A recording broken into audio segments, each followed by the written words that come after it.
আসসালামু আলাইকুম ওয়া রাহমাতুল্লাহ।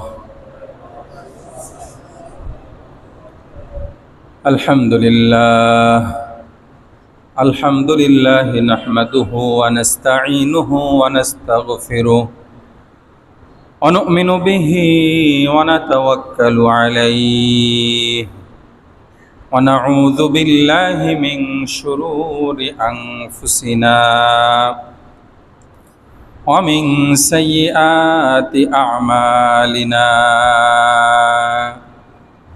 من يهده الله فلا مضل له ومن يضلله فلا هادي له ونشهد أن لا إله إلا الله وحده لا شريك له ونشهد أن سيدنا وسندنا وحبيبنا وحبيب ربنا وطبيبنا وطبيب قلوبنا وأولانا ومولانا محمدا عبده ورسوله أرسله إلى الخلق بالحق بشيرا ونذيرا وداعيا إلى الله بإذنه وسراجا وقمرا منيرا. أما بعد فقد قال الله سبحانه وتعالى في كلامه المجيد والفرقان الحميد. أعوذ بالله من الشيطان الرجيم. بسم الله الرحمن الرحيم. الحمد لله رب العالمين الرحمن الرحيم مالك يوم الدين. إياك نعبد وإياك نستعين. اهدنا الصراط المستقيم صراط الذين أنعمت عليهم غير المغضوب عليهم ولا الضالين.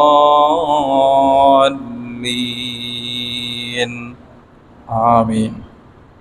صدق الله مولانا العظيم وصدق رسوله النبي الأمي الكريم ونحن على ذلك لمن الشاهدين والشاكرين والحمد لله رب العالمين.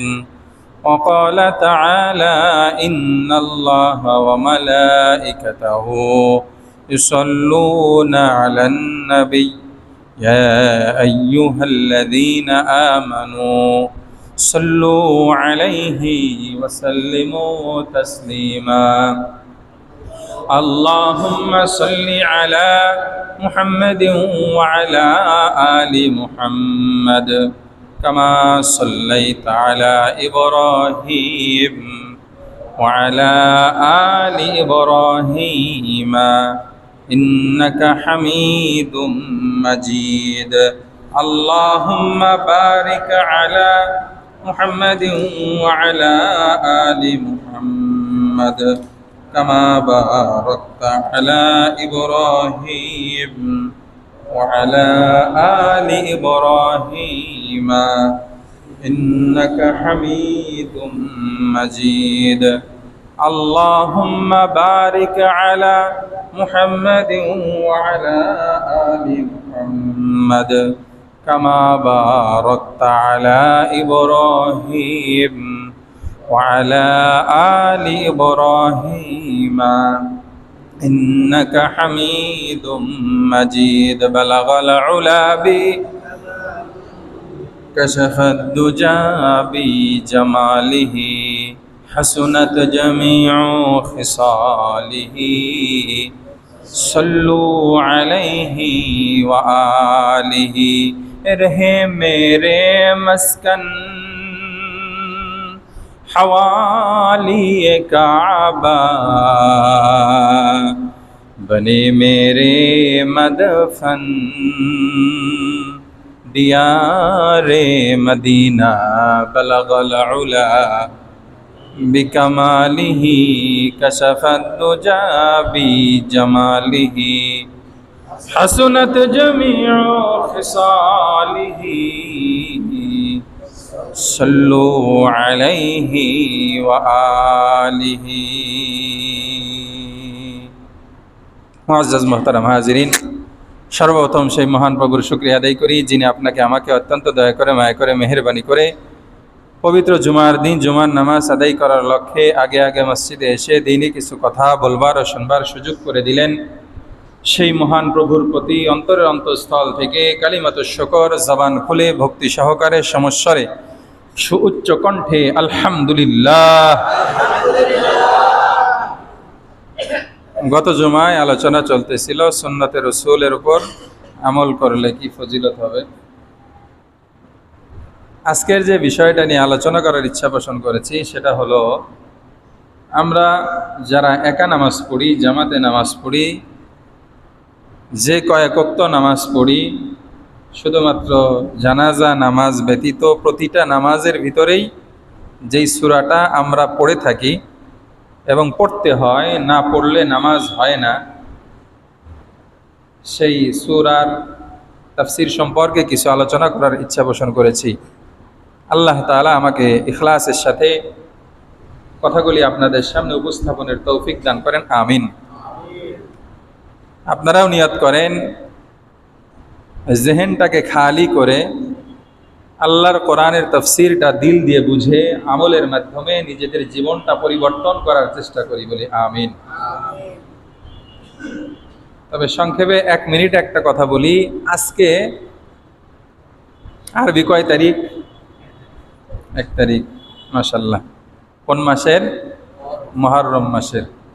তার মানে আরবি নববর্ষ শুরু হয়ে গেছে, আলহামদুলিল্লাহ।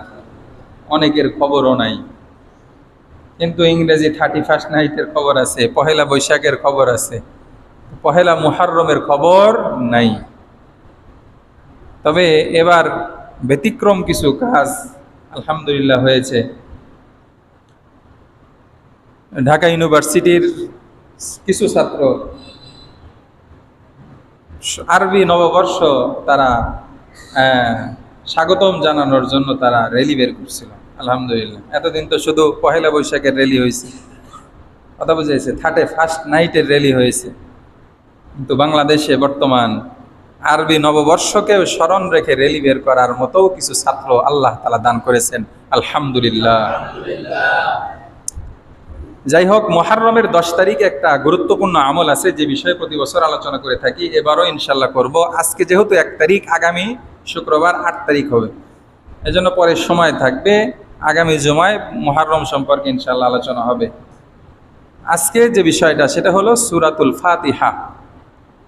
সূরাতুল ফাতিহা নামে আমরা চিনি, অনেকে আলহামদুস সূরা। আমাদের সিরাজগঞ্জে সূরা ফাতিহা বললে অনেকেই হয়তো সাধারণ মানুষ চিনবে না, সেটা আবার কি বলে? আলহামদুস সূরা বলে, হ্যাঁ এটা চিনি। কথা বুঝে আইছি? যে নামেই চিনি না কেন, এটা এত গুরুত্বপূর্ণ। লা সলাতা ইল্লা বিফাতিহাতিল কিতাব, হাদিসের ভিতরে আছে, আল্লাহর নবী বলেন কোন নামাজ সূরা ফাতিহা ছাড়া হবে না। এই হাদিসকে কেন্দ্র করে অনেকে লামাযাবি ভাইয়েরা তারা ইমামের পিছনেও কিরাত পড়ে, তারা আর কি অর্ধেক হাদিস পড়ছে। আর এক হাদিসের ভিতরে আছে কিরাআতুল ইমাম লাহা কিরাআতুন। মুসল্লিদের ব্যাপারে হাদিসে বলা হয়েছে যে ইমামের কিরাতটাই মুসল্লিদের জন্য কিরাত হিসেবে বিবেচিত হবে। সুবহানাল্লাহ, জোরে বলেন না সুবহানাল্লাহ। মানে ইমামের পিছনে নামাজ পড়লে সূরা পড়া লাগবে না, তবে পড়ার সওয়াব আল্লাহ তাআলা দিয়ে দিবেন। সুবহানাল্লাহ। না কাজ করে যদি পারিশ্রমিক পাওয়া যায় তাহলে এটা ভালো না, কথা বুঝেছি। এজন্য ইমামের পিছনে হানাফি মাযহাব অনুযায়ী সূরা ফাতিহা পড়তে হয় না, চুপ করে শুনতে হয়, চুপ করে থাকতে হয়। আল্লাহ তাআলা বুঝার তৌফিক দান করেন, আমিন। এই যে সূরাটা আমরা যে নামেই চিনি না কেন, এই সূরাটা হলো কোরআনুল কারীমের প্রথম সূরা। কোরআনুল কারীমের কি সূরা? প্রথম সূরা। এই সূরাটা নাজিল হয়েছে কোথায়? পবিত্র কোরআনুল কারীমের ভিতরে 114টা সূরা আছে। কতটি সূরা আছে?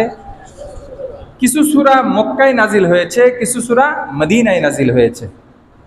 সূরাতুল ফাতিহা নাজিলের স্থান হলো মক্কাতুল মুকাররমা। কোথায় নাজিল হয়েছে? এই জন্য সূরাতুল ফাতিহা এটা হলো মাক্কি সূরা। কি সূরা? এই সূরার আয়াত সংখ্যা 7টা। কয়টা? 7টা। বলে এই সূরার নাম কি? বলে এই সূরার নাম অনেকগুলি হাদিসের ভিতরে আমরা পাই। এই সূরার 1 নাম্বার নাম হলো সূরাতুল ফাতিহা, কোরআনের উপক্রমণিকা, মানে এটার দ্বারাই কোরআনুল কারীম শুরু করা হয়েছে। সূরাতুল ফাতিহা এর আরেকটা নাম হলো উম্মুল কোরআন, কোরআনের মা। উম্মুল কিতাব, কিতাবের মা। মা মানে বলে পুরা কোরআনুল কারীমের ভিতরে আল্লাহ তাআলা যা দিয়েছেন, বলে সূরাতুল ফাতিহার ভিতরে আল্লাহ তাআলা সংক্ষেপে পুরাটাই এখানে ঢুকিয়ে দিয়েছেন। সুবহানাল্লাহ। যেরকম মার পেট থেকে বাচ্চা বের হয়, বলে পুরা কোরআনুল কারীম হলো সূরাতুল ফাতিহার বাচ্চার সমান। সুবহানাল্লাহ। সূরাতুল ফাতিহার আরেকটা নাম হলো সূরাতুশ শিফা। সূরাতুশ শিফা তার মানে এই সূরাতুল ফাতিহা পড়ে কেউ যদি ফু দেয়, কেউ যদি দম করে, আল্লাহ তাআলা কঠিন রোগকেও সুস্থ করে দেন। সুবহানাল্লাহ। এজন্য এই সূরার আরো অনেক নাম আছে। যাই হোক, এই সূরাটা তাহলে কোরআনুল কারীমের শুরু তো হলো ঠিক আছে, কিন্তু আমরা তো জানি, কেউ যদি এতটুকু না জানে, ইকরা বিসমি রাব্বিকাল্লাযী খালাক, সর্বপ্রথম বিশ্ব নবীর উপর এই আয়াতগুলি নাজিল হয়েছিল সূরাতুল আলাক। কোথায় নাজিল হয়েছিল? হিরা গুহায়, জাবালে নূর। জাবালে নূর, নূর মানে আলো, জাবাল মানে পাহাড়, জাবালে নূর মানে আলোর পাহাড়। আলোর পাহাড়ে হেরা গুহা, ছোট্ট একটা গুহা আছে, সেখানে নাজিল হয়েছিল। প্রথম আয়াত নাজিল হয়েছিল আয়াত হিসেবে ইকরা বিসমি রাব্বিকাল্লাযী খালাক। বলে তারপরে নাজিল হয়েছিল সূরাতুল মুদ্দাসসির। সূরাতুল মুদ্দাসসিরের কয়েকটা আয়াত নাজিল হয়েছে। এরপরে নাজিল হয়েছিল সূরাতুল মুজাম্মিল। এই 3টা সূরা নাজিল হয়েছে, তবে আংশিক। কতটুকু নাজিল হয়েছে? আংশিক, মানে পুরা না। বলে পূর্ণ সূরা রূপে আল্লাহ তাআলা সর্বপ্রথম সূরাতুল ফাতিহাকে নাজিল করেছেন। সুবহানাল্লাহ। তার মানে পুরা সূরা নাজিলের দিক থেকে সূরাতুল ফাতিহা মহাগ্রন্থ আল কোরআনুল কারীমের প্রথম সূরা। সুবহানাল্লাহ। তার মানে নাজিলের দিক থেকে চতুর্থ হলেও পূর্ণাঙ্গ নাজিলের দিক থেকে সূরাতুল ফাতিহা প্রথম সূরা। বলে এই সূরাটা যখন নাজিল হয় তখন প্রেক্ষাপটটা কেমন ছিল, আরবের অবস্থা কেমন ছিল, আমরা তো ভালো করেই জানি। আরবের সময়টা তখন ছিল আইয়ামে জাহেলিয়াত, মূর্খতার যুগ, বর্বরতার যুগ। ওই টাইমের ভিতরে মানুষ মাত্র ছোট্ট একটা ছাগলের গন্ডগোলকে কেন্দ্র করে একটা গোষ্ঠী আর একটা গোষ্ঠীর সাথে ঝগড়ায় লেগে যেত। ঝগড়া করতে করতে তলোয়ার দিয়ে যুদ্ধ করত।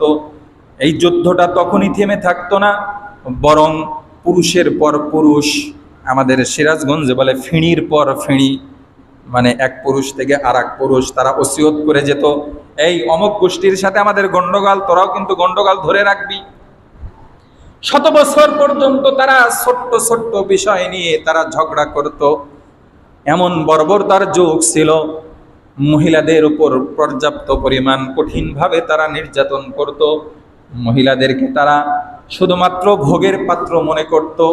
এই জন্য কোনো মহিলা যদি পেট মোটা নিয়ে যাইতে থাকতো, যখন পেটে বাচ্চা, তখন তারা বেট লাগতো, বাজি ধরতো, এই বলতো দেখি ওই মহিলার পেটের ভিতরে ছেলে সন্তান নাকি মেয়ে সন্তান। একজন বলতো ছেলে, আর একজন বলতো মেয়ে। যদি ছেলে হয় তোকে এত টাকা দিব, যদি মেয়ে হয় তাহলে এত টাকা দিতে হবে। এইভাবে বাজি ধরে একটা জীবন্ত রমণীর পেটটা ফেড়ে তারা তাদের এই বাজির কাজটা পরিচালনা করত। মহিলাদের উপর এরকম কঠিন কঠিন নির্যাতন তারা করত। কেউ যদি কন্যা সন্তান জন্ম দিত, এই কন্যা সন্তানকে তারা নিজেদের জন্য অপমানজনক মনে করে তারা জীবন্ত তাদেরকে দাফন করে দিত। দাহিয়াতুল কালবি রাদিয়াল্লাহু তাআলা আনহুর হৃদয় বিদারক ঘটনা অনেকেরই জানা আছে। আলোচ্য বিষয় যেহেতু ওডানা অধিক গেলাম না বলে, এরকম বর্বর যুগের ভিতরে মহানবী সাল্লাল্লাহু আলাইহি ওয়াসাল্লামকে আল্লাহ তাআলা দুনিয়ার জন্য আলো হিসেবে, দুনিয়ার মানুষের হেদায়েতের জন্য আখিরি নবী হিসেবে মা আমেনার গর্ভে আব্দুল্লাহর ঔরসে আল্লাহ তাআলা দুনিয়াতে ভূমিষ্ঠ করে দিলেন। মক্কাতুল মুকাররমায় বিশ্বনবী আসার দিনেই পারস্যের 1000 বছর পর্যন্ত প্রজ্বলিত অগ্নি যেটা তারা পূজা করত, সেটাকে আল্লাহ তাআলা নিমেষেই নিভিয়ে দিলেন। সুবহানাল্লাহ বলে কিসরার বড় বড় দালান কোঠা ওই দিন ধসে পড়ল। আল্লাহ তাআলা বিশ্বনবীর আগমনের একটা প্রতিচ্ছবি পুরা বিশ্ববাসীর সামনে উন্মোচন করে দিলেন। সুবহানাল্লাহি ওয়া বিহামদিহি। বিশ্বনবী সাল্লাল্লাহু আলাইহি ওয়াসাল্লাম দুনিয়াতে আগমন করলেন। যুগের মানুষ যতই খারাপ হোক না কেন, তবে ভালো বুঝার ক্ষমতা আল্লাহ তাআলা প্রত্যেকটা ভালো মানুষকেও যেরকম দান করেছেন, খারাপ মানুষগুলির ভিতরেও দান করেছেন। খারাপ মানুষ খারাপ কাজ করে, খারাপ মানুষ ভালোর বিরোধিতা করে, তারপরেও তার দিলটা যখন একা একা চিন্তা করে, দিল তখন বলে আহারে যতই খারাপ বলি না কেন, যতই কোরআন সুন্নাহর বিরোধিতা করি না কেন, যতই হক্কানি ওলামায়ে কেরামের বিরোধিতা করি না কেন, আসলে তো তারা ভালো, আসলে তো কোরআন সুন্নাহ ঠিক, আমরা মানি না, এটাই আমাদের জন্য ভুল। ওই টাইমের লোকগুলির অবস্থাটাও সেম ক্যাটাগরির ছিল। বিশ্বনবী যখন দিনে দিনে বড় হতে থাকলেন, বাল্যকালে আল্লাহ পাক রব্বুল আলামিন বিশ্বনবীকে তার সিনা চাকের মাধ্যমে হালিমাতুস সাদিয়ার ঘরে যখন ছিল, তখন ছাগল চরানো অবস্থায় সিনা চাকের মাধ্যমে বাল্যসুলভ আচরণগুলি বিশ্বনবী থেকে দূর করে দিলেন। বলে যখন যৌবনে পদার্পণ করলেন, তখন আরেকবার সিনা চাকের মাধ্যমে বলে আল্লাহ পাক রব্বুল আলামিন যৌবন সুলভ যেই আচরণগুলি আছে এগুলো আল্লাহ তাআলা বিশ্বনবী থেকে দূরে করে দিলেন। বলে এই অবস্থা যখন হলো, বলে বিশ্বনবীর আচার আচরণ, তার চলার গতি দেখে সবাই তখন বিস্মিত হয়ে, তারা তখন সবাই আশ্চর্যজনিত হয়ে বিশ্বনবী সাল্লাল্লাহু আলাইহি ওয়াসাল্লামকে নাম দিয়ে দিলেন আল আমিন। সুবহানাল্লাহ। বিশ্বনবী সাল্লাল্লাহু আলাইহি ওয়াসাল্লাম যখন যৌবনে পদার্পণ করলেন, তখন উনি একটা সংগঠনে যোগ দিলেন, একটা সমিতিতে যোগ দিলেন। তার নাম হলো হিলফুল ফুজুল। নাম কি? হিলফুল ফুজুল। হিলফুল শব্দের অর্থ হলো চুক্তি করা, আর ফুজুল এটা হলো ফাজলুনের বহুবচন। কিসের বহুবচন? ফাজলুনের বহুবচন। মানে অনেকগুলি ফজলের চুক্তি, অনেকগুলি ফজলের চুক্তি। বলে এটা কি হয়েছিল? বলে এই সংগঠনটা বিশ্বনবীর যোগ দেওয়ার অনেক আগেই প্রতিষ্ঠা হয়েছে। সেটা হলো এলাকার যুবকেরা, তারা কিছু ভালো যুবক মিলে একটা সমিতি গঠন করে। সমিতি যারা গঠন করে তাদের নামটা ছিল ফজল বিন ফুজালা। ফজল বিন ফুজালা, ফজল বিন বিদায়া, ফুজাইল বিন হারিস, ফুজাইল বিন সেরায়া, ফজল বিন কুজায়া। সবগুলার নামের সাথে ফজল আর ফুজাইল। তে ফজল আর ফুজাইল এর মূল ধাতু হলো ফজলুন। এই ফজল থেকে ফুজুল মানে অনেকগুলি ফজল।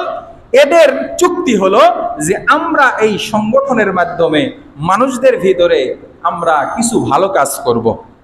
তাদের কর্মসূচি ছিল আমরা অসহায়ের পাশে দাঁড়াবো, বিধবাদের পাশে দাঁড়াবো, আমরা জুলুমের বিরুদ্ধে আমরা রুখে দাঁড়াবো।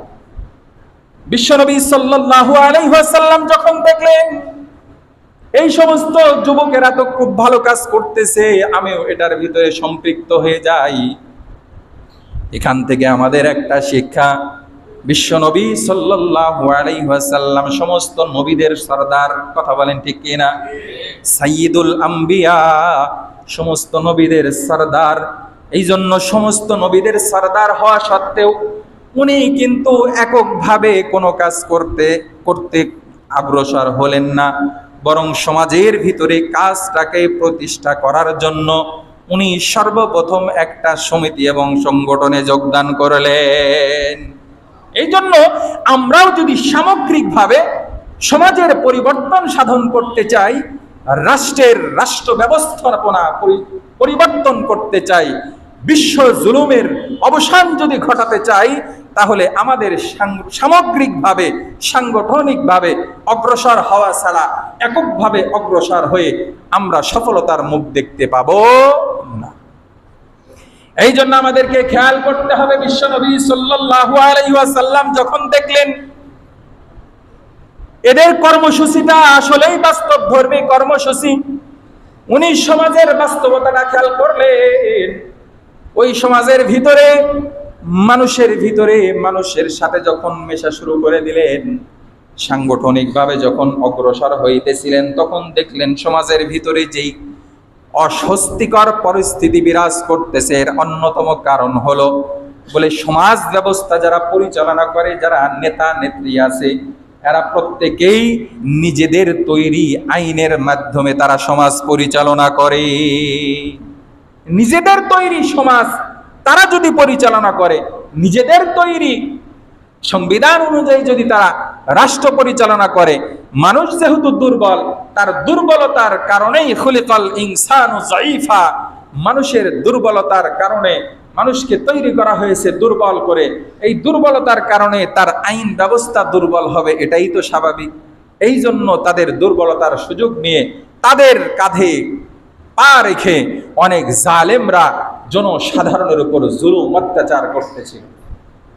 এরকম অবস্থা যখন চলতেছিল, বিশ্বনবী সাল্লাল্লাহু আলাইহি ওয়াসাল্লাম তাদের এই যুবকদের সংগঠনের মাধ্যমে যখন সমাজের এই সমস্ত জালেমদের বিরুদ্ধে নানা রকম পদক্ষেপ গ্রহণ করতেছিলেন, আর ওনার দিলটা বেচাইন হইতেছিল, আহারে ওই সমস্ত মানুষদের দ্বারা সাধারণ মানুষটা নির্যাতিত নিপীড়িত, এখান থেকে পরিত্রাণ কেমনে পাওয়া যায়। বিশ্বনবী সাল্লাল্লাহু আলাইহি ওয়াসাল্লাম তখন একাই অনেক সময় চিন্তা করতেন, একাই যখন উনি ভাবতেন, হাদিসের ভিতরে আছে আল্লাহর নবী শুধুমাত্র নবুয়ত প্রাপ্তির পূর্বে নয়, বরং নবুয়ত প্রাপ্তির পরেও আল্লাহর নবী অনেক সময় চিন্তামগ্ন হয়ে চিন্তাশীল অবস্থায় অতিবাহিত করতেন।